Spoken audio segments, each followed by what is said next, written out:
Hello YouTube! We are on the Real Programming channel. It is about HTML and CSS. My name is Andrei. I greet you. This is our 70th lesson, setting the margin on the main section. Let's go! The width of the sidebar is 340 pixels, and that includes 10 pixels of left margin on the sidebar, which will be provide the separation we need between the two columns, what the publishing words calls a gutter. And the 340 pixels right margin to the main rule in your starbuzz.css file, like we've done follow.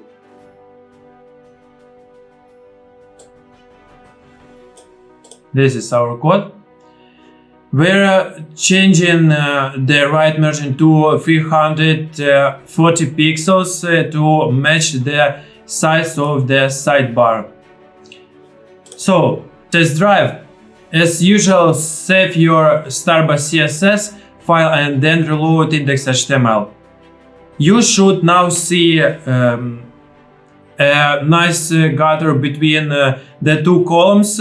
Let's think through how this is working one more time. The sidebar is floating right, so it's been moved so far to the right as possible, and the whole div has been removed from the normal flow and is floating on top of the page.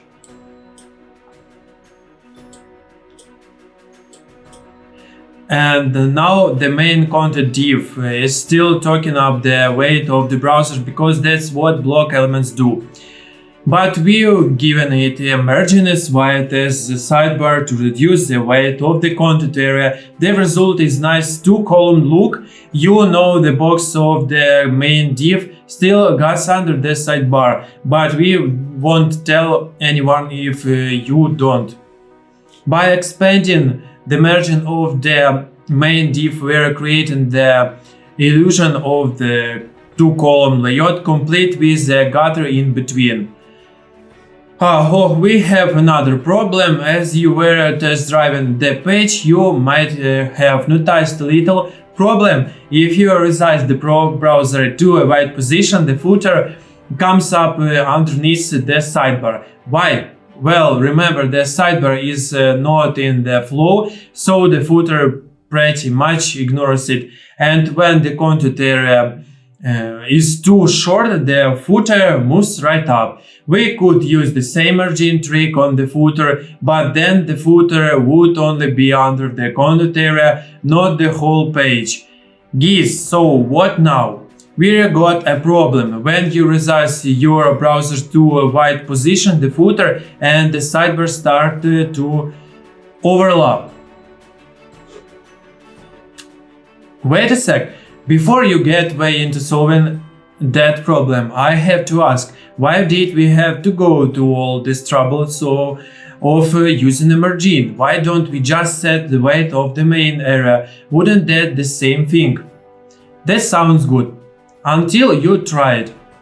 The problem with setting a weight on above the content area and the sidebar is that this doesn't allow the page to expand and contract correctly, because both have fixed weight. Check the screenshots below that show how it works, or rather doesn't work. But this is good. You're thinking in the right ways, and a little later in the chapter we're going to come back to this idea when we talk about liquid versus frozen layouts. There are ways to make your idea work if we lock a few other things down first. And when the browser window is made small, the two start to overlap. When the browser is wide, the two totally separate. Solving the overlap problem. To fix our overlapping problem, we are going to use another CSS property that you haven't seen yet, the clear property, and here is how it works. Here is what we got now. The main div is short enough that the footer div is coming right up and overlapping with the sidebar div. And this happens because this sidebar has been pulled out of the flow. So the browser just lays out the main and footer divs like it normally would. Ignoring the sidebar, also remember that when the browser flows inline elements, it will respect the borders of the sidebar and wrap inline elements around it. You can use the CSS clear property on an element to request that the element is being flowed onto the page. No floating content is allowed on the left, right, or both sides of the elements. Let's give it a try.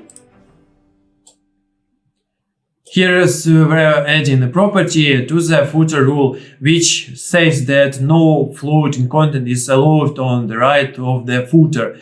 Now, then the browser places the elements on the page. It looks to see if there is floating element to the right side of the footer, and if there is, it moves the footer down until there is nothing on its right. Now, no matter how wide you open the browser, the footer will always be below the sidebar. Don't even think about putting a floating element to the right of me. Now the footer is placed below the sidebar to that there are no floating elements to its right. Test drive. Go ahead and add the clear property to your starbuzz.css file in the footer rule, and then reload index.html. You see that when the screen is wide, the footer now says below the sidebar. Not bad. Now at this point the page is looking pretty good, but there are still a few improvements we can make. For instance, we'd like each column to come down to meet the footer so they are even. Notice it is now there is a gap either between the main content and the footer. If the browser window is set wide or the sidebar and the footer, if the browser is set to a normal weight, but fixing this isn't that easy using float, so instead we're going to move on and look at a few more ways to lay out these pages using other CSS techniques. As you're going to see, there are many ways to do things in CSS, and each method has its own strength and weakness. Now our footer problems are solved. The footer will always be below the sidebar no matter how narrow or wide the browser. What's important to you is that you understand the techniques so that you can apply them when and where you need to. There are no dumb questions. Can I float to the center? No, CSS only allows you to float an element to the left or right, but if you think about it, if you were to float to the center, then the inline content under the floated element would have to be flowed around both sides of your elements, which would be quite tricky to get to work in a browser. But one of the newly similar solutions that will be coming in future versions of CSS may provide a way to do it. We'll have to wait and see. Do margins collapse on floated elements? No, they don't, and it's pretty easy to see why. Unlike blocks elements that are floated on the page, floated elements are just floating. In other words, the margins of floated elements aren't actually touching the margins of the elements in the normal flow, so they can be collapsed. But this raises a good point and identifies a common error in layouts. If you have a main content area and the sidebar, it is common to set a top margin on each. Then if you float the sidebar, it still has a margin, and that margin won't be collapsed with whatever is above it anymore. So you can easily end up having different margins on the sidebar and on the main content if you don't remember that floated elements don't collapse margins.